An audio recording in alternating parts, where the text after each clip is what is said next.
This is the best possible start to Path of Exile 2, and it doesn't matter what league you're playing or how old this video is, it's going to help you through no matter what. Literally patch proof. Now, this video is going to teach you how to progress early on, what to do so you don't miss any rewards, so it's going to walk you through the quests and the stories so you don't accidentally miss a optional boss or a loot drop.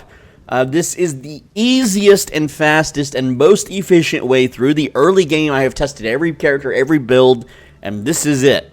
Alright, now this is a basic league starter build that can quickly get you through the game, and the way this game works is you use a character to farm currency so that you can play more wacky builds that are harder to play initially if you don't have funding for them.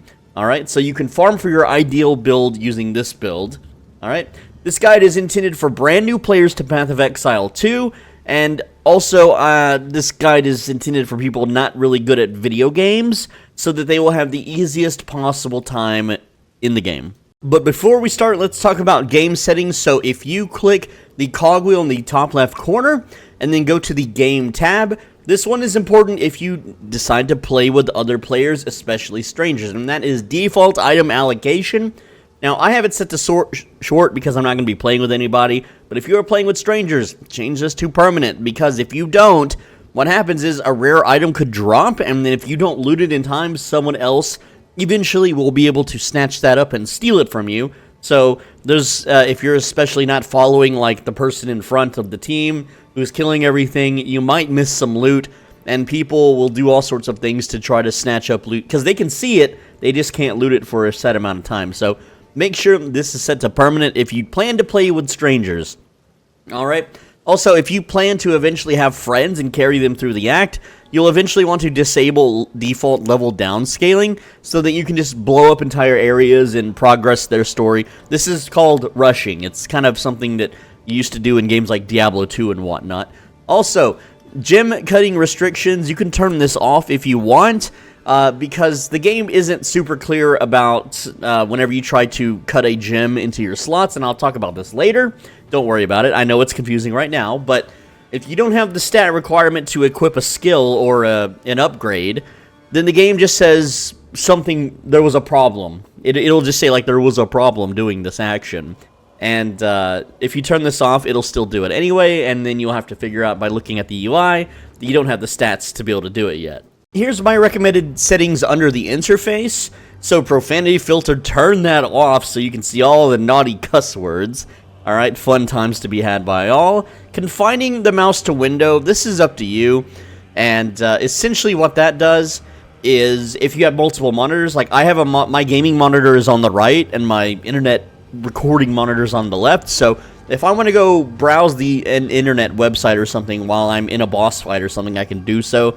But for some people, clicking off the game because they're like rapidly moving their mouse around could get them killed. And so you might want to turn this on or off. It's personal preference. Screen shake, get this disabled because if you use certain builds, it will just constantly rumble the screen, making it a jumbled, pixelated mess. Show life bars and mana levels, very important. Alright, and as well as above NPCs, you want it above allies and enemies so you can see their health. Alright, you know who to pick off and who not to. Show monster resistance icons. This is important to have on because you can see what they're weak against and maybe plan a build around farming a certain zone later. And then always highlight is nice if you're a summoner or if you're doing anything that involves corpses or just want to see when enemies are about to do like a heavy attack. For your sound settings, I recommend that you turn the master volume down. This game is insanely loud for some reason. The default has this thing maxed out. It will blow your ears out if you're using a headset. Also, channel count high. This will enable more sounds to be played at once. So if there is a rare item drop, you'll hear it off your screen. Whereas if you have this set to low, then you might not hear the rare item drop and miss it. Under the Input tab, I highly, extremely recommend WASD. You may be a Path of Exile 1 Pro, but Path of Exile 2 is way different in its controls and movement and attacking. And even if you played other ARPGs like Diablo or Albion, you really want to use WASD movement in this game. It is pretty much mandatory for higher level content. Next up is toggle highlighting. You might want to rebind this one because what this does is this will hide interactables like chests and loot that you can pick up. So if you accidentally fat finger this button, it might turn items off and you'll be running by items that you should be picking up or chests that you should be opening. Finally is create a portal, which is not bound by default. There's a kind of a double-edged sword with this one. Creating a portal has a small cast time and will animation lock you in place. I keep it unbound so I don't accidentally push a button on my keyboard and get myself animation locked. But there is a button on the UI that you'll be able to click to cast a portal anyway, so it's really personal preference. Now, when creating a character, this guide will recommend that you play whatever the current league is. So right now, there is no league going on, it's just standard, and that's what happens when a league ends. But there will be another choice here depending on when you're playing the game. That will have the name of the league, which will be on your title screen. It should be easy enough to figure out. I will not be talking about solo, self-found, or hardcore modes. So pick whatever the newest league is. The game will even recommend it for you. Once you are at the character selection screen, this build I'm giving you technically kind of sort of works with any character. However, we want to be playing the monk. The reason why we're going to be picking monk is it makes the mid and end game insanely easy. The leveling is just a little bit slow until we find a bow. That's pretty much it. If you really don't want to play a monk, then I can recommend the ranger or the huntress.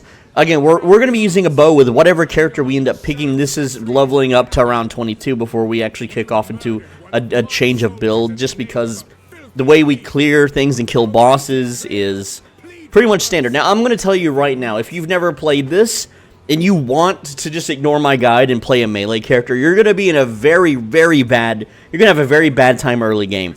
Playing melee, especially the warrior, is absolute suffering. Bosses one-shot you. There are enemies that one-shot you. This game is full of one-shots. The warrior's starting skills, all animation lock you in place, so while you're swinging your big heavy mace, you are literally getting attacked by, hundreds of mobs at a time. It sucks. It's miserable to play. You will not progress quickly, and you will get frustrated and uninstall. It happened to me. So don't play a melee class. I know Monk is technically a melee class, but we will be making him a bow character early on. Alright, the very start of the game is called the Riverbank. You get to select your movement type. You can change this in the options at any time. Again, I highly recommend WASD movement.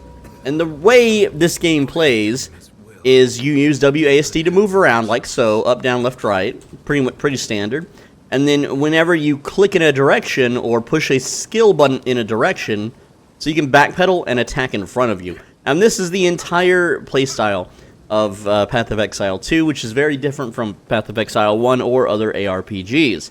It's a little weird to get used to, but it's something you're going to have to learn and learn from the get-go. If you've never played Path of Exile ever, Tab brings up a map in the middle of your screen so that you can see where you're going, what you've explored, and where you have yet to go. The blue line is an area that you can possibly scout out and see, and then the kind of other line here means that it's an impassable barrier, and there's no reason to go in that direction anymore. Pretty simple stuff. You can use the arrow keys to move the map around. If you move it too weirdly, you can just smash Tab twice, it'll reset. And also, just note that maps are procedurally generated, which is a term meaning it's never the same. Every time you play this game, the maps are not static, as in your starting zone here will not be the same as my starting zone. So I can't show you exactly where to go to get a waypoint or a checkpoint or to find the entrance to the next zone. You're going to have to explore and find that on your own, but I will be telling you all of the options and possibilities that you can find, and there will be some things depending on when you play. There are random encounters that I may or may not experience, and so on and so forth. So everyone's playthrough is different. Item drops are also randomized. There is loot tables and whatnot. So, you might get some really good early loot, and you might not get any good loot at all for a while. It really depends. Step 1 is to talk to the wounded man. Just walk up and left-click him, and you can use spacebar to skip the dialogue. A zombie slumps over. You pull a knife out of his pocket and stab him, and then this drops your starter item. So, because I'm playing a monk, it drops a quarterstaff. If you're playing a different class, you will get a different piece of equipment. Push the I button to open your inventory, and then just move the staff into your weapon slot, which is this big old rectangle right up here. So you'll notice that my left click has changed to quarterstaff strike. If you want to move this to right click or whatever button you want, you can click this box down here and then change your skill to whatever you want. So with that said, we can now open our map and continue exploring, and you can kill mobs if you want. These are just low-level mobs. I'm just going to be running past most things, but you can earn a full level up just by killing the mobs if you want to. It's up to you. Now, as you kill mobs, you see this bar at the bottom of your screen. Like, I have a little timer here. It's 4:17 in the morning when I'm recording this. This bar is your experience level, and this bar will fill up as you kill mobs. So you can see each little square is 5%, so I am at 15%, or 16% rather, of the way. So when I kill these zombies here, you can see that my experience is increasing, and now I am at 25% of the way to level 2. Step number 2 is to open the first large chest. It has a little quest marker over it, so we click that. That's going to give us a skill gem, and we're just going to left click that to loot it, open our inventory, right click the skill gem. This is going to open our skills tab. You can also push the G button on your keyboard to open and close this, and in order to use Falling Thunder, we're going to left click and drag this into a circle, put it into the circle, and now we can click the skill here and drag this into our hotbar, or you can click the hotbar and then choose the skill. It's whatever you want to do, but now we have, I missed the box, now we have our right click set to Falling Thunder. And so you can see here, you can try it out. There we go. Now we have a little slam attack with some lightning magic. So this takes mana, and this is a checkpoint. Also, I want to point out, when you have multiple checkpoints on a map, you can left click the checkpoint and teleport between them so you don't have to walk across the zone. And unlike Path of Exile 1 or other ARPGs, if you die and you're playing single player, and you're not playing with people, the monsters reset. The enemies reset. So yes, there are ways you can abuse this early on to die, farm a big pack of mobs, die again so that the big pack of mobs reset, and you can level up very quickly doing that. It's not really ideal, and later on there is an experience on death penalty, so you can no longer do this, but early game it is something you can do. Also, depending on the class you play, there might be a second large chest that the game wants you to open to get an offhand weapon or piece of equipment.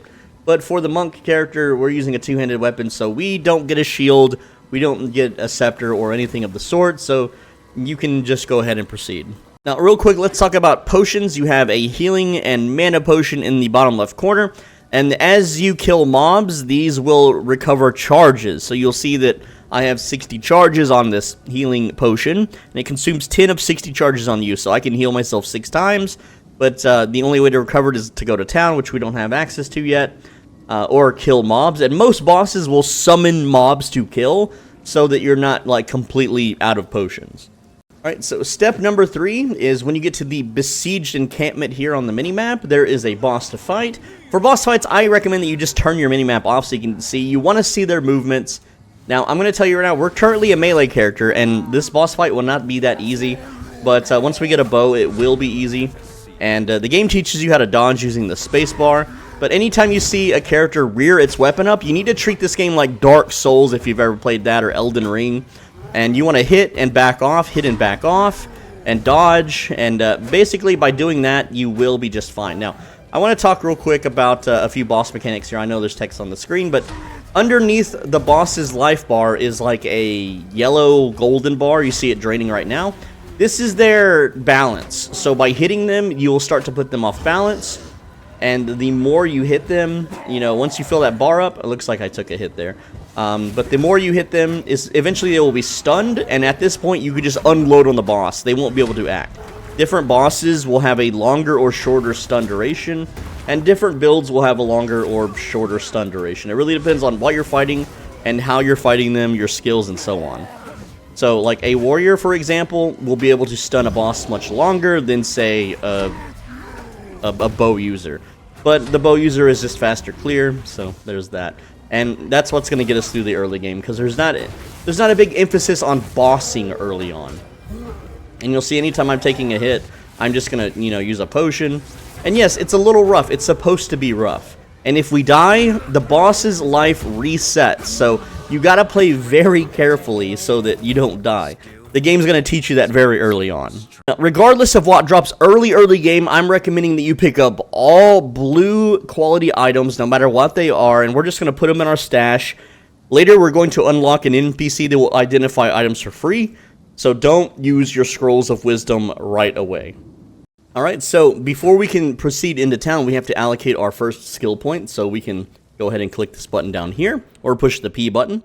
Now, as a monk, we are going to choose 30% increased skill speed, and then click apply points. If you are playing any other class, you will simply pick whatever is the offensive, non-defensive option. You want more, faster kill speed. You don't need defenses this early. Things will one-shot you regardless. All right, afterwards, we can then click the Clearfell encampment right here above the bridge, and this is the first town. This is called Act 1.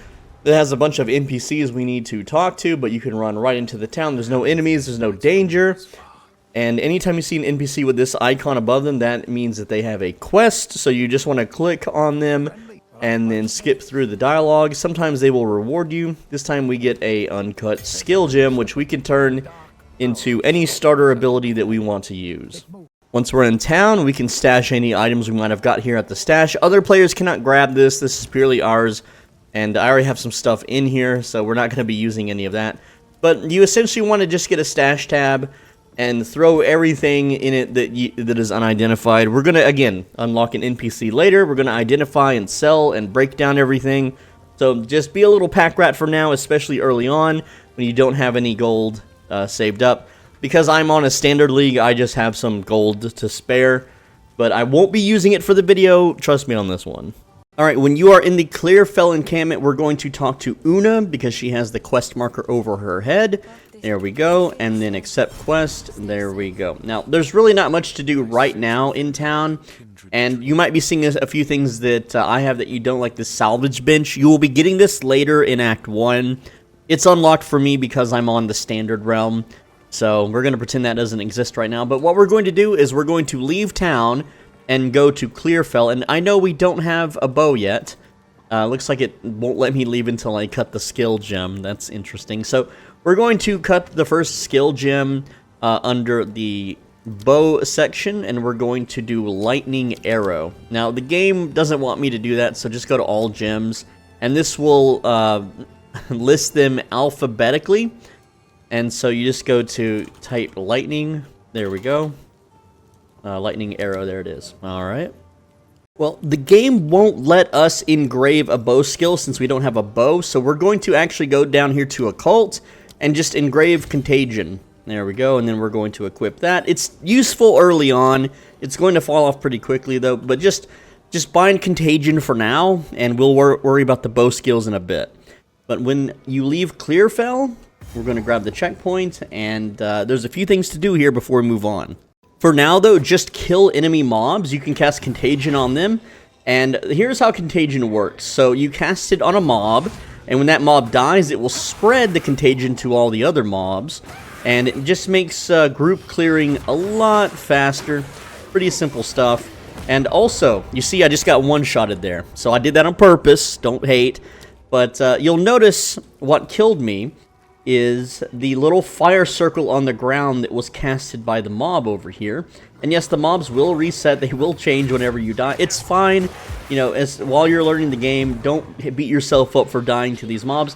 So this is the Vile Hag, and she casts a circle on the ground that explodes. And that's what will one-shot you in this zone. Now, there is a boss in this zone, and you see, it got me again. You're going to have to dodge out of it. Now, once we get a bow, we won't have to worry about this because we're going to be shooting and killing so fast that these things won't get a chance to put a circle underneath us. But you're going to have to push spacebar. You're going to have to space out your attacks. It takes a bit of getting used to. It's not as easy as Path of Exile 1. The first things you might encounter, or at least randomly while you're on the Clearfell map, is the mysterious campsite. Alright, it has an abandoned stash, and it should contain a skill gem. Sometimes this is also called the abandoned campsite. They're the exact same thing. Just pop it open and get yourself the uncut skill gem.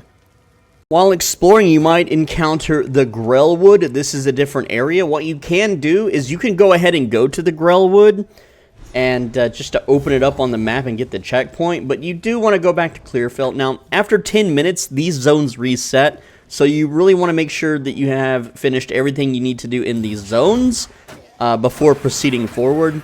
But it is a good habit just to grab the checkpoint or sometimes the waypoint, but the Grellwood's waypoint is a little bit deeper in. Besides the abandoned camp, the last thing you want to do in this zone is fight Beira, which is a mini-boss. Make sure that you grab a checkpoint. There's going to be like a little snowy region. You'll hear like a creepy witch saying stuff, which she's not talking for some reason. I guess it's a YouTuber bad luck. But this is a mini-boss fight. And so you just want to do your best and potion whenever you take damage and avoid any big hits. But you can just basically left-click her to death and try not to get hit by any of her spells. When the wolves come in, just run away for a bit, heal, use your contagion, and the contagion, once you kill one wolf, it'll spread. That'll give you your potion charges back, and then re-enter the arena. She will regenerate energy shield, but it's a pretty straightforward fight. Just make sure you're not standing in any of the damaging circles, and it may take you a few tries, but you should be able to get it eventually. We got her stunned here, but she did summon the wolves. The wolves are what's going to get you as a melee. Don't worry. Once we get a bow, this becomes way, way more manageable and way easier to do. But you do have to feel the suffering of what it's like to be a melee just for a little bit, get a taste for the game. And you can see she's charging up a spell, so we're just going to walk away from that. And that's all it is just play defensive, go in whenever she's not doing a big attack on you, and just make sure you dodge everything you can. When the wolves come, retreat, go into a choke, and again, she's going to be there. She's not going to despawn or anything, so it's okay to run away for a bit. Get your potion charges, go kill some enemies, and if you die, yes, her health will reset. It sucks. That's the game. Alright, that's just how it is. Alright, let's go ahead and finish her here. And there we go. So whenever you beat Beira, you get the head of the Winter Wolf. Also grab all her drops too. And when you right-click this, there's no other use for this in the game. Just right-click it. It gives you permanent 10% cold resistance. So there we go. Alright.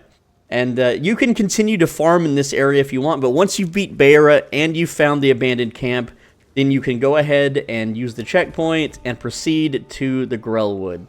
There's no reason to stay. Now, the enemies do get substantially harder as you progress, so right now we're just getting gear to get some money so we can buy ourselves a bow. I do want to state there is one more thing to do in Clearfell. However, without a bow, we're not going to try to melee it. It's a little too difficult right now, so we're going to come back later. For our next skill point, because you should be level 3 by now, we are going to take another point into 3% increased skill speed. Now, to make things a little bit easier, we're going to just, if you found any body armor so far, just go ahead and put on whatever has the highest stats. Like this is 16 plus 16, this is 45. And so let's just go ahead and put that on, get some body armor, get some boots on. Ooh, increased movement speed, that's nice. And this we don't need to identify, but yeah, just put on some gear. It'll drastically increase your survivability. While running around Grellwood, you might encounter the It's Ering's hut. I don't know if I'm pronouncing this name right, but go into the hut. There will be like a creepy witch lady. She's going to disappear. Open her cauldron. This will give you a medium life and mana flask, which you can put on as soon as you are level 4, which I am not. But once you are level 4, just go to town using the town portal, and then you can refill that flask before the next fight. And as soon as you leave the hut, you will be fighting the Forgotten Witch here. And she's a little tough to take on, and she has different random elemental things that happens. So if you do die a few times, just keep trying, and eventually you'll get a good roll where she's a little bit easier. But she does drop a skill gem, so just, you can see here I got blown up and I got killed. So you don't have to kill her right now, but you can try a few times if you want. At level 4, you'll pick up increased attack damage. As you run around and acquire loot, make sure to fill out your missing gear pieces. I have body armor and boots, so I have a helmet here. Go ahead and just put that on. That's going to, increase my survivability. And I don't have any more identification scrolls. So early on, if you want, you can buy them from vendors, and that would be from Una over here. So we're just going to pay 25 gold for one, and then I'm going to use that on the gloves here. That way I'm just at least wearing something. But For all of the other pieces of gear, we're just going to stash it for now because we can identify these for free later. And also your orbs, if you find any orbs, just put them in a stash. That's fine. Same goes for skill gems. We'll pull those out later when we're ready. Once you're level 4 and you have the medium life flask, area gain, the Forgotten Witch, becomes way easier to handle, especially if you get some lucky easy rolls. Looks like I got an ad over here, but that's fine. We can just left click and kill her. And she drops, again, the uncut support gem, so we're going to definitely augment that in just a little bit. At some point while exploring, you'll encounter the Grim Tangle. You can go ahead and run down here and just grab the waypoint. We can't do anything here right now because it's story locked, but grabbing the waypoint will save you time later. After that, return to the Grellwood. Next up is the Moving Bramble. This is a mini boss fight as well, so just come in here. And without a bow, this boss does kind of suck a bit because it's basically, we're going to be base tanking a lot of the regular attacks. But when he does a big attack, like he's pulling out ooze and doing whatnot, you really just want to avoid the big hits. It may take you a few tries, but at level 4 with the flasks, it should be no problem. So make sure you do the witch before you do the bramble ghast, and you'll be just fine. As long as you avoid these big telegraphed attacks, it takes a bit of getting used to, but you just left click them down with your quarterstaff. It'll be just fine. Just sit here and beat him. And then once you've left clicked him to death, he has an uncut skill gem. He actually dropped 2 for me, but he's only really supposed to drop 1. But he does have a bunch of loot that you can go ahead and collect as well.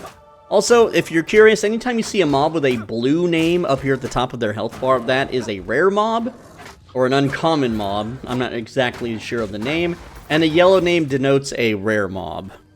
Another way to get skill gems is just kill random mobs. So you can see right here, just a regular trash mob dropped an uncut skill gem level 2. So again, we're going to hoard all these for now until we get a bow. At level 5, we're going to, again, continue along the path here, getting the 8% increased attack damage node. Continue to run around Grellwood until you find the waypoint for Grellwood, because we're going to need this later. There's also some story to happen here. We're going to summon Una, and then she's going to tell us that we need to help this hooded one, and we don't have the stuff to do that right now. And our next objective is to find the Red Veil, and after that, things get a little bit more difficult. I've already found the Red Veil, so I'm just going to use the checkpoint here and teleport to it. So, as soon as we enter the Red Veil, we should also be able to get the Red Veil waypoint. It is right next to the entrance, so go ahead and grab that as well. Now, this area is a lot more difficult without a bow, so we're going to be partially clearing it. And just make sure you hit up town whenever your inventory starts to get a little bit full. And we're going to be baking some stuff. And at this point, you should have a little bit of gold from just random drops and things. But again, continue just to throw every blue and yellow item you have into the stash, as well as orbs, uncut skill gems, and so on. Alright, so your goal in the Red Veil right now is just hit level 6, just kill everything you see. And it will be a little bit difficult because mobs will start poisoning you, they will start really overwhelming you. But once we hit level 6, we get a bit of a stat boost, and we can then switch to a bow finally. At some point, you might see the obelisks of rust, and the best way to handle these right now without a bow, cast contagion on a mob, pop the mob so that the contagion spreads, and then kind of just circle on the outer rim until you eventually wear down the pack, and that is going to be the best way to do it. It's a little bit troublesome, but again, I promise you, things are about to get way easier. At level 6, we're going to pick up Flow Like Water, which gives us attack and cast speed, but more importantly, 5 to dexterity and intelligence, and that's what's going to allow us to wear bows. By the way, if you're still in the Red Veil, and you are on the 3rd Obelisk of Rust, it actually is a boss fight, and this one can be a little troublesome for melees. So again, if you aren't feeling up to dodging his big attacks, then we can come back after we have the bow, and this fight will be much easier. It's up to you, whatever you want to do. Also, if you happen to get lucky and find a quiver and a short bow, or even a crude bow, you can you can grab one of those, though I'm going to teach you how to search vendors for better ones. Now, once you kill the Ruined King, and you'll notice that items are disappearing on my screen. That's because I had that Z button pushed down on accident. So pushing Z will unhide the items. And we get an uncut skill gem level 3 there. the quest item required. We want to make sure we're picking up as much stuff as possible here, so I'm going to do a town portal, bank my stuff, and pick these two up. We need every little bit we can get so that we can start vendoring for better gear. So we need to be level 6 so we can get a bow, and what we want to do first is we're going to need some golds. We need some money. And so what you want to do is all the stuff that you've been stashing so far, all the random drops, you want to pull out the ones that are rare. That is the kind of yellow name, like this wooden buckler. It is yellow named. And so is this belt. Even though I have a white belt, it's not much of an upgrade. We need... money is more important, and our weapon is more important right now. So everything that you have banked, just pull out all the rares because we are going to sell them for items. And some of these I've already identified, but we definitely want to identify them before selling them. To make the most money, you want to identify amulets, rings, weapons first, then body armors, and then the rest. So in this case, I have 4 scrolls. I'm going to identify this hunting spear, and that's the only weapon I had, so I'm just going to identify the rest. There we go. And then we're just going to sell them. We're not going to go to Una and disenchant them. We're going to sell them, all right? So also, you can sell to Renly up here, and because I did his quest, we get the spikes. All right, so there we go. We're just going to hold control and left click to sell, sell, and sell. There we go. These are also identified. And so that's giving us some money. Let's go ahead and sell that as well. All right, so we got about, so far, around 5,000 gold in total about, which is more than enough to buy our gear set.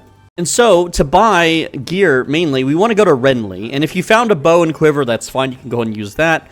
But you want to see what kind of bows he has for sale. Because we're level 6, we can start using short bows. And you just want to grab the bow with the most damage. So you can see this one adds 2 to 3 cold damage. That's pretty good. So right now, if we add our physical damage and cold damage, this is technically 9 to 17 damage. All right, keep that in mind.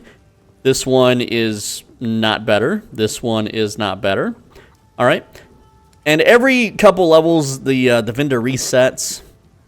So we have a couple bows here. Well, we really just have this one. This is the only one that we could really buy. And it's not really that great either. It's not the best. But it'll do. We have 14 decks, so we can wear it. And then what about quivers? Anything with more damage. So this is 1 to 3 physical, 6 decks. 1 to 3 physical, crit damage bonus. Again, these aren't that good at all. Not good. But we'll take what we can get. And so I'm going to go ahead and buy this for 319 gold. And then buy this quiver for... I just want to buy the +6 dex one. Why not? 600. So there we go. We spent about 1,000 out of our 4,000 gold. Not too bad. To equip a bow, we have to remove the Falling Thunder gem. So we're going to take that out by pushing G and just removing it. That will allow us to put on the bow, which will then allow us to put on the quiver. Now, over here, Finn is the gambler. He will sell you randomly rolled items. So, like, if we bought this bow for 480, it randomly rolls the stats and the type of bow. Even though it looks like a short bow, or, I'm sorry, it looks like a crude bow, it won't always be a crude bow. It'll just be a random bow. I don't recommend that we do this right now because money is still tight. We'll be doing this in a little while, but not at the moment. So at this point, you should have 2 uncut skill gems and 1 uncut support gem. So we're going to right-click the uncut skill gem, go to bow, and we're going to select lightning arrow. There we go. And then on the second uncut skill gem, we're going to go to bow and select lightning rod. All right, so we're going to put lightning arrow in. And I like this on my right-click. That's just where I'm going to put it. For the lightning rod, I'm going to put this on my Q slot.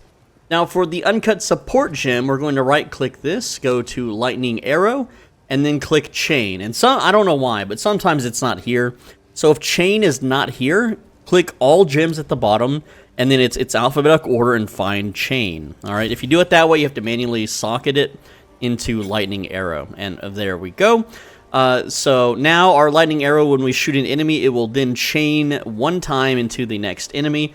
And later we're going to get a bow that has a % chance to also chain, giving us even more chaining attacks. All right, so now what we're going to do is go back to Clearfell, which is connected to the town. And if the map resets, it is what it is. It's fine. So the map did reset for me, but we're going to just kind of walk around the outskirts or the perimeter of the map and find the mud burrows. If you want, you can go back to the abandoned stash again and grab an item. It won't have a skill gem this time. But right now, our rotation is we cast Contagion, and then we just hold left click on Lightning Arrow, and that's going to kill things. Now, right now, it's still a little slow, but it will get faster once we get some more support gems. But yeah, for now, we just don't have a lot of stack damage. Alright, so here it is, the Mud Burrow, and the only thing down here is a boss that gives us another support gem. So it's a very narrow cave with things that'll jump out and slap you, but we're more than geared. We're more than capable of handling this very easily. Also, if you get pinned, you can always roll through enemies. It's not a big deal. Just make your way through the cave. Now, we aren't fully supported yet on the lightning arrows, so the fastest way to kill the boss is just to shoot him with your regular bow shot. Don't worry about using lightning rod. You can use Contagion if you want, but we're just going to sit at max distance and hold left click on the Devourer here and just kind of strafe back and forth. It's going to dash around the arena and do some big attacks. And we have a flask that can out-heal its damage anyway, so this is a real easy just hold left click to win the battle. It's all there is to it. We're geared at this point. It's not that hard. Just avoid, you know, when it pops out of the ground like so. When it summons adds, you can use your lightning arrow to clear them. It's a real super easy fight. You can see I've already got it over halfway dead. And I guess you couldn't see it because I had the text in the way, but hey, it is what it is. Its attacks won't one-shot you at this point. You're too high leveled, and again, we came back here later because it makes it a lot easier, but this will give you the uncut skill gem. I thought it gave a support gem, but I guess it gives skill gem now, so whatever. It's still worth doing for the loot. Oh, and at this point too, you can use these uncut skill gems to level up your skills. So in this case, I have level 1 lightning arrow. I'm going to make that level 2, and I have what is this, level 1 lightning rod. Let's make that level 2 as well. I think I'll keep the text down here from now on. So return to Grellwood. No, I won't, because if you're scrolling on YouTube, it makes it harder to see, so I'll keep it kind of in the middle here. Anyway, return to Grellwood, and we're going to summon Una once again. Now that we have the rune spikes, we can go ahead and hammer them into the tree by just left-clicking the runic seals here. There we go. And once we do that, that will advance the story and allow us to go through the Grim Thale. Well, I forget the damn name. But go ahead and do that, and then talk to the NPCs. Alright, so we will now meet Una in town. And my character is frozen. Lag much? There we go. Talk to Una. And then we can go talk to Renly for a reward, because we completed that quest. And that gives us an uncut support gem. Yay! So now what we're going to do is create Scattershot for our lightning rod. So we're going to click Lightning Rod and Scattershot. Again, if it's not here for some reason, just click all gems and find Scattershot. And there we go. So now our Lightning Rod has Scattershot, shooting 2 additional projectiles, which makes things really easy. And our Lightning Arrow has Chain. So we're all set for the next zone. Next up, we're going to the Grim Tangle. And now that we have Una's crap freed up, we can click on her to summon. And she will open the way with her singing. I don't get it, but whatever. And there we go. Now we can proceed through the level. There is an optional boss, and let me go ahead and find him real quick. But with Lightning Arrow, we can pretty much just hold left click while backpedaling and kill everything in this cave very easily. Whereas normally these guys, they poison, they do AoE ground damage over time things. And right now our damage is still a little bit low. But it's going to get a much higher, I promise you that. These things are just such a nightmare to fight as a melee that you don't want to go through this without a bow. Now, if you find an iron ring, that's a really good item because it gives you flat damage, which is massively going to increase our damage per second. At your next level up, which you should level up in this cave, it's full of enemies, you want to work towards the node here called Flow State. And so, right now we're on Flow Like Water, and below Flow State is Skill Speed, 3% increased skill speed. Not much of a level right now, but we're going to work our way through Flow State, onto Skill Speed, onto the Stat node here, which I believe we take Dexterity. Yes, we're going to do +5 Dex, I'm pretty sure. Now, while you're running through the Grim Tangle, if you encounter the Cemetery of the Eternals, you can go ahead and go there just to pick up the waypoint, but we really want to kill the optional boss, so I'm just going to grab the waypoint and go right back down into the Grim Tangle. That way it doesn't reset. So the Druid fight is very straightforward. Make sure that you grab the checkpoint that's near the Druid before encountering them. It's usually on the side. That way if you die, you can just start over. And the way we're going to fight him is we just cast a bunch of lightning rods close to him and then hold right-click on lightning arrow, and that's just going to melt him while we dodge his big attacks. Pretty simple stuff. So let's just dump a whole bunch of these. There we go, and then hold right-click. And he's going to teleport around, in which case you just dump more of your lightning rods on top of him and then hold right-click. It's a real simple fight, and you'll see he's doing a big attack there, so I'm going to roll forward. Doesn't matter which direction I roll, really. Alright, so he's stunned at this point. Now, your left click also is a good DPS, so you can just hold left click, your regular auto attack, and that'll kill him. Make sure that you don't face tank any of his big attacks. That would be the stone throw, this AoE attack that teleports you into the mushrooms, or when he charges up, anything with his staff. If you see his staff being used, like right now, that's a teleport, but see how he's pointing his staff at us? That's basically a gun, so that's when it's time to dodge roll. Alright. Also, he's going to summon vines. Whenever he summons vines, just run around. Preferably not in the middle with the funguses, and you'll be just fine. It's a real simple fight, and you're overgeared for it, so you shouldn't lose this. But he drops an uncut support gem, which we will use later. Alright, at this point, your contagion is mostly useless. You can go ahead and chunk that if you want. It served us pretty well, but we don't really need it anymore. So you can go ahead and toss that if you want, but we have an NPC to talk to you for some story, and there's a few places to go here. There's also one secret area that will contain a guaranteed ring drop. I'll show you when I find it. There are 2 mausoleums to find. This time I found Mausoleum of the Praetor. If you find a mausoleum, just go inside because there is a waypoint immediately inside, and we're going to come back here later, but for now, we're going to continue exploring the Cemetery of the Eternals. At some point, you might run into a checkpoint, and it's got some graves that kind of look like this. This is where the guaranteed ring drop is. So you're going to see a sorrowful memoriam and a grieving epitaph. I don't know how to pronounce words, guys. And there's a sarcophagus, so we're going to open that, and that always gives you a ring. It's a random ring. This time I got a crappy one, which is plus 27 to max mana. You preferably want an iron ring, but unfortunately this isn't really resettable. It's a one-time drop. But yeah, there you go. The second tomb is the Tomb of the Consort, so we're going to go ahead and go down into that one. And what I recommend that we complete, though, first is the Mausoleum of the Praetor, and we're going to be using this one to farm our early gear and some early levels, but mostly money and gear, and I have never seen this part talked about at all on any YouTube video or any guide website ever. So this is a Swolbingy exclusive. So Mausoleum of the Praetor money farming, there is a huge little bonus side zone inside this dungeon. It's a pretty short dungeon, so the more move speed you have, the faster you can do it. And the way it works is we're going to walk along the perimeter of the map until we find the secret area, and then we're going to reset the map and do that until we are pretty geared. And so the best way to do that is to just, right here at the entrance, pick one of the walls to hug, be it this wall or this wall, and just run along it until you find it. I'll show you what it looks like. And it is called the Forgotten Riches, and there's a checkpoint near it. So you look at my map here, I followed that wall all the way across the perimeter, and I found it. Now, unfortunately, this map spawn, it's not so close to the waypoint, but a lot of the times, it's right next to the waypoint, making this a very fast farm. And once you've found Forgotten Riches, there's a switch on the wall you can push. And inside, there is quite a lot of gold. Right now, I'm at 25,301 gold.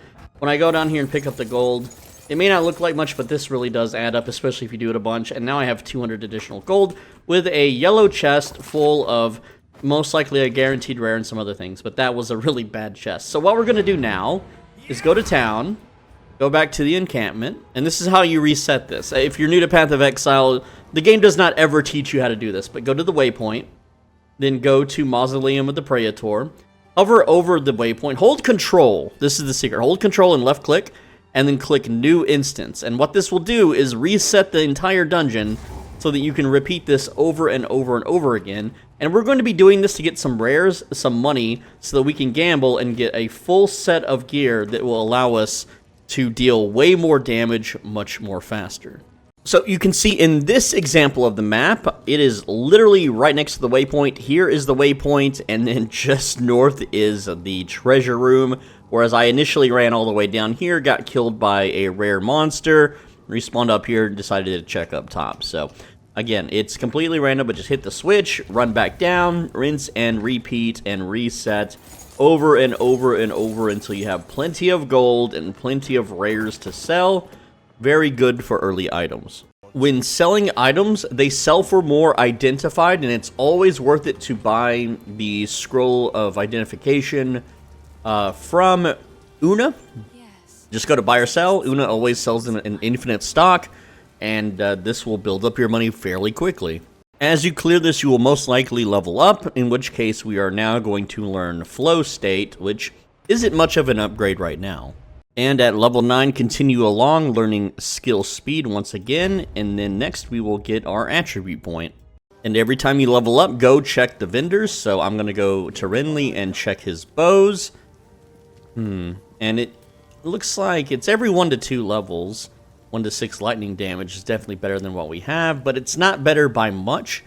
And at level 11, we unlock an even better bow, so I'm just going to wait on the bows. But let's check. Ooh, that one's not so bad. That's actually really good. Right now I have a 3 to 5 and a 2 to 3 fizz damage. So that would be 8. That's 5 to 8 damage. This one is 2 to 6, but plus level 1 to all projectile skills. Definitely an upgrade there. Yeah, so we'll go ahead and buy that. It's a minor upgrade, but it's still a decent enough upgrade. Alright, go ahead and identify that and sell it. And I'm just going to continue along. I also found an iron ring, so I have 2 iron rings now. This is damage, damage, damage, damage. I need damage on gloves. Once you hit level 10, we're going to continue along here and get dexterity. So there we go. Now, at some point also when you're down in these little treasure rooms, there are a few treasure rooms that do not have a rare chest, so don't think that this is patched. It doesn't mean that you're cut off. It's not like an anti-bot mechanic. Just load up another instance and go again, and it'll come back. It's not you, it's not the game, it's like a bad luck, like a bad roll, I suppose. At level 11, you're going to go to your attribute over here to the right, and then also choose dexterity. At level 11, you may or may not have enough dexterity. You need 27. If I take this bow off, I only have 26. But you can start using warden bows. And you can see here, this bow is very powerful. It's got 2 physical damage modifiers, a cold damage modifier, increased attack speed, and the innate ability of a warden bow is a chance to chain an additional time. And this will dramatically increase the damage that you deal. Now, with all that money you've been farming, there's a few things to buy. At level 10, you can start to get a greater life flask. So I'm just going to buy the cheapest one here, and instead of healing 90 over 5 seconds, we heal 150 over 4 seconds. So very, very important to get that swapped out right away. Secondly, you want to go to Finn, and you want to gamble for rings. And now they're a little pricey, but you should have farmed plenty at this point. And do that until you have 2 iron rings. If you found iron rings, you can skip this step. And instead, you can try to just get some stats on them by using your orbs. So an Orb of Transmutation will upgrade a normal item to a magic item. So we would go ahead and use that on our rings. So who cares about that mod? We want plus dex or plus to stats or damage or something. So I got pretty crappy rolls here, and that's unfortunate. Now you can use the Augmentation Orb to add another magical property to a ring. So there we go. We got Precision, which sucks, and Cobalt, which doesn't really help us much. But it's better than nothing. It's better than nothing. But you can also, again, you can keep gambling for rings until you get a good one. You don't have to do this, though. Same goes for amulets. I just happen to find a crappy one. We don't really need mana, but I'm just going to do the exact same thing and try to get some stats on it. It looks like I got absolutely garbage. More things to buy. Go to Renly, and you want to shop for gloves with damage modifiers. So there are None of these gloves have damage on them. None of the gloves I found have damage on them, so bad luck all around. Next up is boots with movement speed, and as much stats as you can stack on them. Now I've got 10% movement speed here, which is fine. Early game, it's not super important, but you can, again, look at Renly and see what he's got. And if not, you can always try gambling for him. Let's talk about the Mausoleum of the Praetor boss. Pretty simple stuff. You just spam lightning rods on the ground and then hold right click and try to stay away from them, or you can just hold left click and shoot them to death. It's not difficult. Just make sure you're dodging their swings, their sword swings. That's it. So again, I'm just holding left click and just face tank that. And you can see their HP is just going to start dropping. So you can see he's doing like regular little sword swings here, not a big deal. I can face tank that. Now the big swing, I would dodge that, but he did get stunned here. Now he summons his ghost wife to put circles on the ground. All you have to do is walk out of those. With the level 10 health flask, this boss is insanely easy. Just again, dodge the big attack. It will blow out the sides when he slashes the ground in front of him, so you have to give it a little bit extra range. But the fight, super simple. And yes, that was an Exalted Orb. Now in Path of Exile 2, Exalted Orbs aren't that big of a deal. They're not really as rare as they are in Path of Exile 1. So don't get excited and be like, oh, Exalted Orb, wow, lucky. After you defeat the boss, go ahead and go to the Tomb of the Consort and just run around until you find the boss there. Now, there is an optional side boss. This is called Haunted Treasure. You just walk over to it, and you could preface the fight with a bunch of lightning rods on the ground, making it a lot easier. But you should be geared by now. You should be leveled by now for this to be an easy fight. And there you go. So that will always drop an uncut support gem the first time you do it. So if you need one, you don't really need one, but it's if you see it, might as well get it. This boss fight is also pretty straightforward. It's basically the same thing, but you're fighting the Ghost Lady instead. And again, you can just left click and kill her, or you can just, you know, spam your lightning rods into your lightning arrow. Though she does move around quite a bit too, sometimes. So I'm going to go ahead and do that. Let's spam a bunch of lightning rods on her. And then just hold right click. And you'll see that she's popping the ground with AoE explosion circles. But we are high enough level to tank these. And you can see her HP is just going to start melting. Now, when she drops a bone prison around you, just leave, because she's going to summon a bunch of bone spears in that bone prison. So you don't want to stand in that when she is doing that. Otherwise, there's nothing here that can one-shot you. You're over-geared, you're over-leveled for this. And lots of treasure. Lots of good drops, actually, on that one. Now it's time to return to the Cemetery of the Eternals boss. So what I like to do is I just re-enter the crypt here, or the tomb, whatever you want to call it. Use the waypoint. Use this button here on the right to toggle between above and below ground, and then click Cemetery of the Eternals. That's the quickest way to get there. And then we talk to the NPC here. We can now unlock this door and follow him inside, and then he's going to schizo out at this memorial, and then we fight him. Pretty simple stuff. So if you want to make this boss easy, just watch his weapon. When he rears up his weapon, that's when you get ready to dodge. But we can litter the arena here with some rods and just right click them. So again, watch his weapon. He summons souls, and it does hurt, but just keep watch on his weapon. See how he's doing something with his weapon right now? We just want to dodge. And that's the big one. He turned red, his weapon did an overhead slam. That will one-shot you, so don't let him do that. But we've already got him stunned. We've got him a bunch of lightning rods. We can just hold, you know, right-click and shock him. And you don't have to. You can just use left-click also. Now, I'm on his little cold ground here that slows your attack and move speed. You generally just want to keep rotating him around the middle here. Ooh, another Exalted Orb. But it's really that simple. And then the way forward is in the bottom left corner here at the hunting grounds. If you forget or don't go, your character automatically unlocks the waypoint for some reason after killing the boss. So there we go. And now we can return back to town and vendor and prepare for the next area. Now, as far as these uncut skill gems you've been getting, they're like level 3, level 2, and yada yada yada. You can go ahead and just level up your skills. So in this case, I'm going to take Lightning Arrow to level 3. There we go. Now, we take the ring into town, we talk to Una, she's going to resurrect or heal or whatever the hooded one here on the ground, and with him awake, we will be able to identify items for free. So you can see here, I have no scrolls of identification, but I have this slim mace. We're going to talk to the hooded one, blah, blah, blah, story, And then when we talk to him again, he has a button. This is identify items. Now, this mace is now identified. So you can now take everything in your stash that's unidentified, and you can identify it and then sell it. But I'm going to tell you a little bit of what you should and shouldn't sell and how you should kind of work this through, all right? So rares, right now, rares sell for gold. If an item has a socket, like this item right here has a hole in it, we're going to save everything that has a socket. We're not going to sell it at all. For all these blue random items, we are going to talk to Una, and we are going to disenchant them after I accept the quest for her loot, which you don't need to accept it. You can just go find it anyway. But we're going to be identifying and disenchanting the items.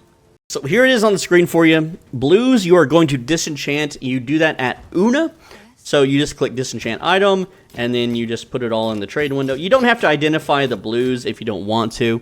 And that will give us shards, which will give us a transmutation orb, which will be useful later on. And you could, if you're really short on money, you could sell blues. You don't have to, though. Again, the ones with the holes, the sockets in them, save them for later. All right, so I'm putting them in a separate little stash tab here. And everything that, let's see, that's a rare, so we want to sell that. But right now, we're just going to disenchant everything. And while you're in town, you can talk to Finn and pick up another quest. He's got the icon over his head. And that pretty much is it for now. Time to continue forward. All right, there's actually lots to do here in the hunting grounds. Also, the mob density is much higher. So this is another good area to grind. And as I get to certain areas, I will show you what they're about. And it looks like I just ran into one. This is an optional boss called the Dryadic Ritual. It should be a very easy fight for you. This is not even really a boss. It's just a rare. It'll drop a uncut support skill gem, I'm pretty sure, if my notes are correct. Hello? Yeah, uncut support gem. So again, we've got a lot of those stacked up. Don't worry, we're going to use them here in a little while. Next up is the Crowbell boss. You'll know it's the boss because it has like a little arena, and it says the Great Hunt at the top. This is a multi-phase boss fight. It's optional, but you don't want to skip this because it gives you 2 talent points. All right, and this thing is just roll away from its melee. That's all there is to it. So when it melees you, just roll away and attack it from range, dodge its attacks. It's really not a hard fight. It's a very slow enemy, and because we're ranged, we kind of naturally counter it anyway. It doesn't, at this point, your gear should not have anything that lets you get one-shotted. So you could face tank plenty, and you have the flasks to be able to make up for it. But it's going to run into the second room here, and then just DPS it down to about, I think, 50% HP. So I got hit by its big attack there, and it chunked me for 75%. And as long as you stay at range and shoot, it'll be animation locked, so you shouldn't have too much problems with it. And again, I took another big hit there, because I'm just not paying attention. It'll rip a giant bell off the wall, and then it's going to proceed to the third area here. And you can still proceed to hurt it while it transitions to that area. So again, just follow along. And then the third arena here is the final fighting spot for it. So again, just stack the ground with a whole lot of lightning rods, and then hold right click, and that's all there is. Now it's gonna swing the bell around, so again, just keep at range and shoot it down. It's a real easy fight. This gives you a book of specialization. Also, random enemy decided to come into the arena. Uncut skill gem level 3. Got a rare short bow. Yeah, use the book, and that'll give you 2 passive skill points. As far as this level 3 gem goes, I'm just going to upgrade a lightning rod. And there we go. Lightning rod achieved. For our levels and passive skill points, our goal right now is to work our way downwards towards this node called Blinding Strike. Alright, so we're going to go down here, allocate 5 stat points. We're going to do that to Dexterity, of course. There we go. Since we have 2 points, we can go even further down here, get 5 more Dexterity. While walking around, you might find the Ogum Farmlands. You're going to go ahead and enter that area just to get the waypoint, but we're not done with the previous area yet. Go ahead and just walk in, grab the waypoint, and then return back to the hunting grounds. There we go. The next area is the Freythorn, so go ahead and take that, and also get the waypoint for this. Now this area is a little bit harder, but you should be more than enough geared to be able to do it. You might die a few times here, but it's totally fine. The goal in this area is to clear out the ritual altars, and they just spawn a bunch of enemies, so if there's any normal enemies before you click on this, clear them out first, then click on the altar, and again, it's just a big flood of enemies, so you can litter the entire area with your lightning rods first, making it a lot easier to clear them out, and then of course you can just backpedal while you have a little choke point full of lightning rods, and you're just going to do that 3 times. Once you've cleared the 3 altars, then all you have to do is find the final boss area, which I got a lucky spawn. It's literally right next to an altar, and it's called the Cultist Conquest. It'll show up at the top of your screen, and that's the final altar that you just have to interact with. And this boss is pretty straightforward, pretty simple. I'm aware that the text on my screen was wrong, talking about the Cowbell boss. Crowbell, whatever, it's Cowbell, come on guys. But it's going to spawn a bunch of random mobs, and then there will be a boss amongst the cultists here that will spawn once we clear them out, which it's very easy to clear these guys out. Just spam lightning rods and lightning arrows. Super easy. You guys don't know how bad it is for melee at this stage in the game. It is insanely terrible for them. They are not having a good time. You will breeze past them. All right, let's skip to the boss here. We've killed all the mobs, and that will spawn the King in the Mists. So anytime the King does anything with his staff, just get ready to dodge. That's all there is to it, really. It's a real simple fight. So again, he likes to stand in place a lot, so we're just going to dodge roll every time he does things. And now we are frozen in place here. He's charging up his staff, but it's not a one-shot. It just does a lot of damage. There we go. We got him down to about half, so he should transform now. There we go.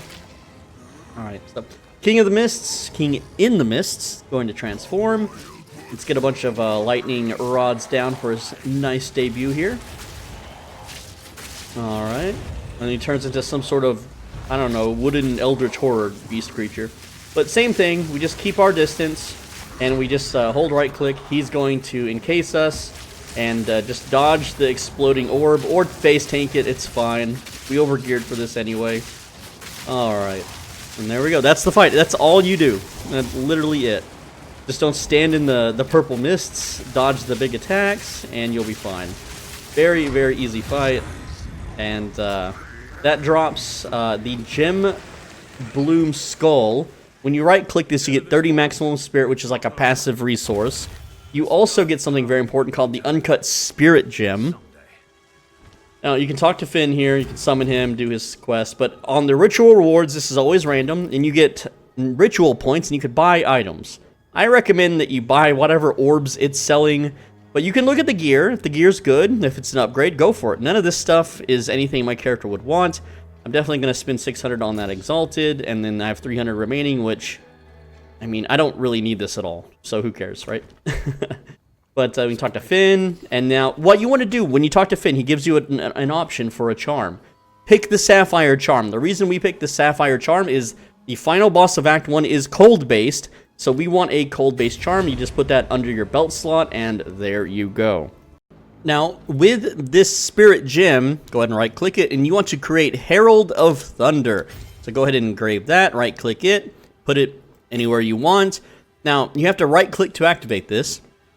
Alright, so there you go. And that's going to reserve 30 of your spirit, which is, you can now see over here when you hover over your mana. And that is a passive that does a bunch of cool stuff. So you can read about it yourself. It's just more damage, alright? More damage is good. Now, depending on how many level ups you got, we're working towards Blinding Strike here, so we're going to allocate, again, 2 Dexterity and 10% increased attack damage. Our next 2 levels, which we're going to unlock fairly soon by finding Una's loot, will get us 10% chance to blind enemies on hit, which means we're rarely ever going to be hit ever again. At this point, we can now return to town, you know, stash our items, vendor, whatever it is you need to do, and then we can move on to Ogum Village. So again, I'm just going to stash these orbs here. I'm going to use the hooded one to identify the rares, and because they are rares, I'm going to sell them since I don't need these. There we go. The gold is useful later. But hey, let's use some of these support gems, alright? So what we're going to do now is right-click and uncut support gem, and then on Herald of Thunder, we're actually not going to equip anything here. We're going to equip something called Innervate. So click all gems, and then scroll down to Innervate. It should be alphabetical. There's Innervate. Go ahead and engrave Innervate, and throw it on your Herald of Thunder. Very cool stuff. Now, next up is another uncut support gem, and we are going to go to Lightning Arrow here. That's the next one that we're going to put in. But the one we want is not here, and it's called Martial Tempo. Alright, so that would be Elms. We're going to scroll down to the Elms. Let's see. Martial Tempo, and that is just 20% more attack speed. Definitely going to want that on our Lightning Arrow. Very good stuff. And you should have one more support gem from Force Drops, or hopefully by now you've gotten lucky and gotten one. You really should have this, though. But we are going to then go to Lightning Rod, and it's not here. So we're going to look for Concentrated Effect. And this is less area of effect, but more area damage. And this is dramatically going to increase our Lightning Rod's ability to deal tons of damage. So in order to have all this, we need 10 intelligence and 20 dexterity. So if you do not have the intelligence to wear this, all right, and we're going to want at least 15 intelligence later. So if that is the case, what you can do is you can talk to the hooded one here, and you can go to refund passives, and you can refund these nodes until you have at least 15 intelligence. Now I have intelligence from my items. I've got +5 here, and so on and so forth, right? So it's really up to you. I got +8 on that one too. Lucky me, right? But if you don't, you're going to need push C and look at your character sheet. You're going to need at least 15 intelligence for the upcoming zones just to have more damage, and you're going to want at least 30 dexterity for the upcoming skills that we're going to be doing. So just keep that in mind. Next up, we're going to go to the Ogham farmlands. And we're going to search around until we find Una's loot. And then we also need to walk around until we can find Ogham Village. But just wander around, kill mobs. You'll eventually bump into them. Now, there is a crop circle here that you can walk into. This will summon a bunch of enemies that you can fight. It's not mandatory. It's just a little bonus area that you can do here. You get an uncut skill gem level 4, which you can use to upgrade your bow skills. I'm going to upgrade Lightning Arrow because why not? Easy stuff. These are pretty common, though. If you don't find this, it's fine. You do run into Ogham Village. You can grab the waypoint, but you don't want to leave until you find her loot.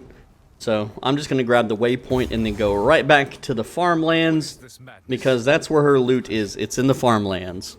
I don't think I emphasized this enough early on in the video, but if you see an item drop with a little dot next to it, that means it's a socketed item. So you want to start picking these up, because we're going to be breaking these down later for gems, jewels, whatever.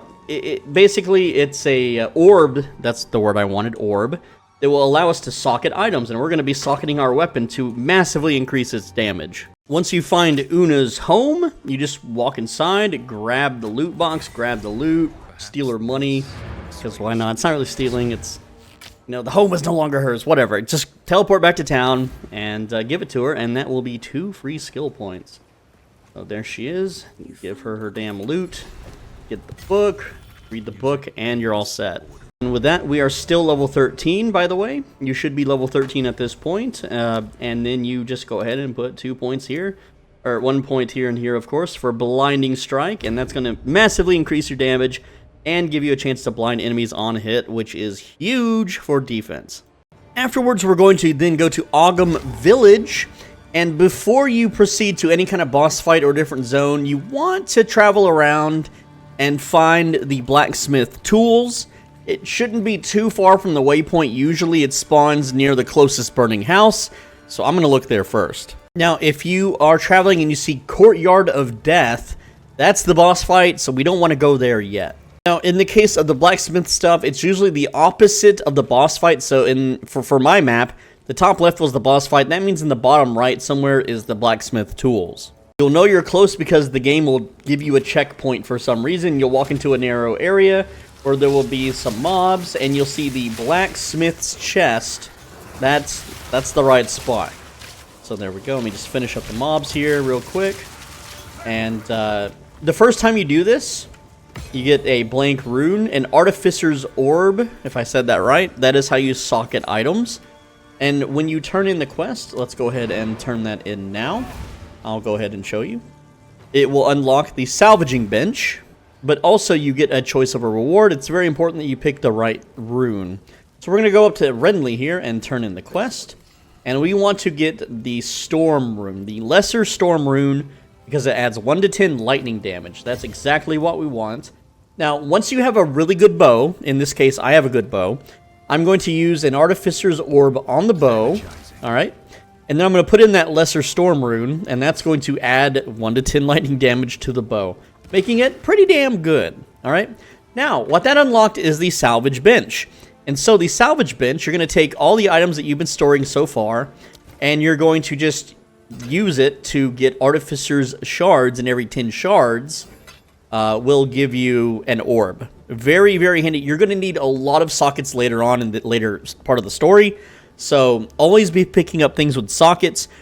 Anytime that you go to the vendor and they are selling an item with sockets like this, if you can afford it, go ahead and buy them out. Now, these are a little pricey, 300 and 400 early on.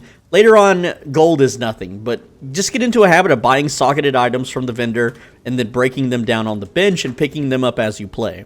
Now, in my case, I happen to have more Artificer's Orbs and more Lesser Storm runes, so I can give this a second socket and a second rune. Now it deals 2 to 20 lightning damage additionally, which is massive. You can only socket it 2 times because of its level and its like tier of quality, tier, whatever. So yeah, now our weapon is really beefed up. Also note that items with 2 sockets, like this one, give 2 shards. So pretty cool stuff. Next up is the Executioner boss. And you just walk up here, there's going to be a little cutscene, and you just keep away from him and shoot him. It's real simple. He has very highly telegraphed attacks. You have blind. He can't one-shot you with anything he hits you with. He summons a bunch of ads, so you always have more blast charges. It's a real easy fight. It's literally just... it's kind of a break from how hard the game's been up so far. But once you beat him, you walk up the stairs here. You use the lever to free the lady, and then she's going to give you a powerful skill gem when we get back to town, which we're going to do in just a bit.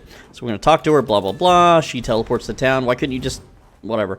Why can they teleport with their hands are unbound? I don't get it. But then we're going to go to the Mana Ramparts and grab the waypoint, and then we're going to go back to town. Instead of looking for the town icon down here, you can always just click the home button here on the side. That's what I do, at least. And she gives us a reward of a skill gem. So we're going to go talk to her now. There she is, sitting on the log in town, blah, blah, blah. Did I not claim that? Oh, no, she gives you another quest. Okay, yeah, so we got the uncut... no, I did not claim it. The Trial of Corruption reward. There we go. Uncut skill gem level 5. What we want to do with this skill gem is we want to get Freezing Salvo. Alright, and then we are going to go ahead and equip that and put it on our bar. And yeah. Next up, we want to use a support gem. You should have an uncut support gem somewhere, hopefully. And we want to do Hourglass on Freezing Salvo. So if you click Freezing Salvo, there's Hourglass right here. And it gives you a longer cooldown, but way more damage, so it's totally worth it. This is basically something that you throw out before you actually start combat. It's really powerful. It's awesome. It's a huge damage dealer, but it's not something you can spam. So that's kind of how it is. And I'll show you what that looks like now. Basically, you just push your button, and it shoots a whole bunch of little explodey orbs around the area. Cool stuff. Actually, I don't think I was at max stacks. Max stack of 12. There we go. That's a lot better. At some point while running around the Mana Ramparts, you might see a Count's Decree here with a rope. This is the character creation screen where you attempted to get hanged. If you unrope the person that still remains, you can get the uncut support gem. And behind it is the shore where your character escapes at the start of the game to, well, you know how it is. You made your character, you saw the cutscene, you know what happened. But other than that, you can proceed into Ogum Manor, and we're getting ready to finish up Act 1 here. Pretty simple stuff. We're going to go ahead and walk into the manor and then grab the waypoint. And there is an optional boss in here to do as well. Now, in the manor, they can start dropping warden bows. So if you don't already have one, you can try crafting one. But you really should have gotten one from the shopkeeper by now. Now, in the Aga Manor, you may see some stairs that lead downwards, and when you go down, there will be a checkpoint. You don't want to go down that direction yet, because we need to kill a boss on the first floor that will give us a 20 to life permanent stat boost. So it's very important that you explore the entire area and find this boss. You'll know you're in the right place because it'll be like a bunch of church-like seats. It's called Chapel of the Fallen. And all you do is you click on this Psalm of Madness. Yes, I didn't pronounce it psalm. Alright. It's a thing I do on my channel. I mispronounce words on purpose. Anyway, we're going to talk to... This is a fire-based boss. You want to just stay at maximum range and then shoot it down. That's all there is to it. Your flask should be able to carry you. It can't one-shot you. It should be a very simple, easy fight. I'll go ahead and show you that fight now. So there we go. Now it's going to be, trying to get at us here. But again, we're just going to keep distance. And anytime it charges up or rears anything, we're just going to sit at max distance. Like, it'll do a fire breath attack, but we're so far away from it that it literally can't hurt us. And it does recover rather fast from stagger. And there's a big attack. It's going to swing and do a big fire, like, circle slash thing. But, again, you can regular attack it. You can lightning arrow. It's whatever you want to do. Now, the fire breath, again, it drains your HP, but it is not that scary. It is, it's one of its weaker attacks. This is the big one. The big crescent fire slash thing. But you can see, this boss, it's pretty easy to fight and kill. Not a big health bar. But once you beat it, it drops the Candle Mass's essence. Just right-click that for 20 maximum life. And yes, I'm aware I forgot to use Freezing Salvo. Sometimes I forget, but the boss is so easy, I just didn't even think... I didn't think about it, okay? Whatever. Also, if you manage to hit level 16, you can start getting a better chest armor. I really like the Marabout garb. This is evasion and energy shield. It's dex and int, essentially. And, yeah, so I happen to find one here that's rare, so I'm just going to slap that bad boy on, and that's... a small upgrade. It's alright. And then there's no real other secrets in the Aga Manor. You can keep going back down the stairs. Just every time there's a stairway, just go down it. Sometimes there's side rooms with treasure, but it's not good treasure, and that'll have you go back up the stairs. But anytime you go down the stairs and there's a checkpoint, that means you're going in the right direction. Alright, you should be preferably level 15 or 16 at this point. I'm going to assume... because I'm level 16, that you're level 16, that you grinded as much as I did. And we're going to be working our way towards Killer Instinct. So, we want 2 of these nodes to be Intelligence. So that's 1 Intelligence. And then we'll do this one as Intelligence. And then we're going to take this Attack Damage node. For the next 2 levels, we will then go upwards to take this Attack Damage node down here to Killer Instinct, which... gives us either 30 or 50% increased attack damage, either at full life or low life. So if your life is just kind of in the middle, it's whatever. But because we're running Energy Shield Evasion, or really that's what I'm running, but you can run whatever you want, we will almost usually be at full life, especially since we're a ranged character. Alright, so the Act 1 boss is fairly straightforward. I'm going to walk you through the whole process. We're going to click this arena thing here to go down. And I just think it's funny that you have, like, the little Ouijies over here shoveling, and they're like, oh, crap, we gotta deal with this twerp, and it's just some madman with a bow shooting the hell out of them. What a way to, you work your whole entire shift shoveling for some lunatic boss man that's feeding people to a tentacle monster, and then you get killed by a bow person, right? Anyway, let's do the boss fight. We're just gonna stack it right here in the middle, a bunch of lightning arrows. Immediately hit him with the E into our right click, and we're going to get stabbed, I guess, and lose all of our energy shield. So again, we just want to dodge attacks and shoot him. That's really all there is to it. Now he's going to do like a triangle, he's going to do like a V attack with his swords, making 2, like a V shape out of freezing ice shards. I can't talk right now, I'm also frozen, whatever. But he's going to slash the middle eventually. Okay, I took that hit, but that's fine. That might one-shot you if you don't have good gear. It's fine. Once we get him to half HP, he's going to transform anyway, and good on him for dodging my E-spell, my freezing salvo. All right, so at this point, he's gonna transform. Yeah, here he goes.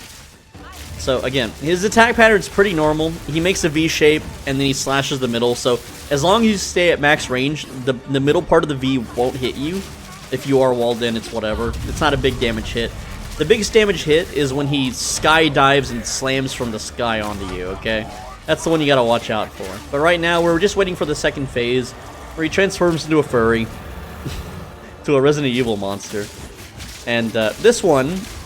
pretty straightforward. He's yeah, that's the attack you want to dodge. You don't want to be in an animation when that one happens. But whenever he does his ice attack, I like to do mine. I am now frozen, but we have potions. Again, our potions are going to basically allow us to freely win this fight, no problem. All right, pretty simple stuff. Just keep attacking, dodging. I accidentally used the potion there. Whatever. I shoot about 3 volleys of the lightning rod, and I am not good at dodging that, whatever. But hey, I can face tank it, it's fine. If you can't, you have to get good at dodging. That's the game, and I'm dead. So again, I was sitting here attacking during this phase, my bad. Let me skip back up to this part. So once you get him low enough, he's gonna coat the arena in like a snowy fog, and what he does is he's gonna say a line, a voice line, and then he's gonna jump out. So you get a little bit of time to kill the ads, but as long as you just kind of run in a circle, he won't be able to hit you with his attack. So there you go. Again, he's going to talk, and then he's going to jump out after talking. And this repeats for a little bit. You just shoot the mobs. It's real easy to do. And as long as you're moving while he is jumping out, he won't hit you. Alright, and then afterwards, the fight continues. The fog goes away. And this time we don't die to the blood pillar explosion thingies. We actually dodge. Maybe. Oh, jeez. I keep getting... Oh, let's not die to that. Just keep your health topped off. It's and don't get hit by the obvious big telegraphed attacks. But that's all there is to it. Now, you don't... It says return to town, but don't portal yet. Let the story play a bit, and he'll drop a bunch of items. Alright, with that done, in order to get to Act 2, you just talk to the hooded one, and you click Follow the Beast's Trail. And there you go, Act 1 is complete, woo! Once you've arrived in Act 2, the Vestiri outskirts, you can talk to the NPCs, get the quests, the usual stuff. Alright, so the boss is Wrathbreaker, and he's very melee-oriented as long as you just keep your distance. And you kind of have to shoot and run here, because what happens is his audience, or the people up on the sidelines, what they will do is they will just simply attack you with random javelins and stuff, so you really don't want to stand in one place and just hold right click, otherwise they will hit you and pin you and stun you. And so you just kind of want to shoot, walk around a bit, shoot, walk around a bit, and try to keep your health above 50%, so if you do get hit like I just did there, that it doesn't, you know, end you, essentially. And yes, my internet is very terrible right now, so it is super laggy, but hey, it lets us dodge. It's like Matrix mode. It's like, oh yeah. Right when the danger happens. Also, lots of ads for you to get your your flasks back. So don't be afraid to chug. Just chug like your life depends on it. And if you get low, just back away, kill some hyena, you know, ads, get your flasks back. And once we enter town, we're going to upgrade our flask anyway, so it's going to be a lot better. Also, he does regenerate if you back off of this little fighting arena. So you can't stay too long down here. You have to stay kind of up here and just DPS dump on him. If my internet wasn't so bad, it'd be a lot more enjoyable to watch. But obviously I'm mashing spacebar because he's rearing up to hit. So if my internet doesn't completely crash here, I should be able to dot. Okay, it crashed. Never mind. Alright, so internet's been crashing quite a bit here. Let's see if we can load back into the fight. I got him pretty low. It should put me back in where I disconnected, since I'm not playing online with other players or anything. I mean, you're technically connected to the servers, but as long as your internet crashes and you're not in a multiplayer lobby, it puts you back where you left off. So you can see here, Wrathbreaker nearly dead. As long as I keep dodging his attacks in between my internet like outages here, I can kind of finagle it down to where he's dead. We're very close. Just keep mashing dodge whenever he swings, and that's all there is to it. Just when he swings at you, dodge. You're gonna fight him in melee the whole time. It sucks, but oh jeez, come on internet, man. I'm trying to make a video here. Once you have the boss defeated, you can go ahead and teleport back to town, assuming my internet will hold up long enough for me to do so. But hey, we got some cool slow-mo shots here. Oh man, all the hyenas kind of rush you, by the way, once you kill the boss too. And yeah, go to town, turn in the quests. That'll unlock the actual town, so you can start buying things. And the first thing to buy is the new upgraded flask. All right, so the caravan is the actual town. And right here, Shambrin is the person that you would just like buy and sell general goods to. Now, there is a new bow to use at level 16. However, these bows do not have any kind of innate stats like chance to chain, because you most likely souped up your bow with 2 sockets and got a nice rare. Chances are whatever's at the vendors won't be any better, so don't worry too much about upgrading your weapon, but do look at the gloves. See, like, this is 5 to 7 fire damage to attacks. That is a whole lot more useful than what I've got on, at least offensively. So I would want to equip something similar to that. This is 2 to 6 physical. Let's see, 5 to 7 fire.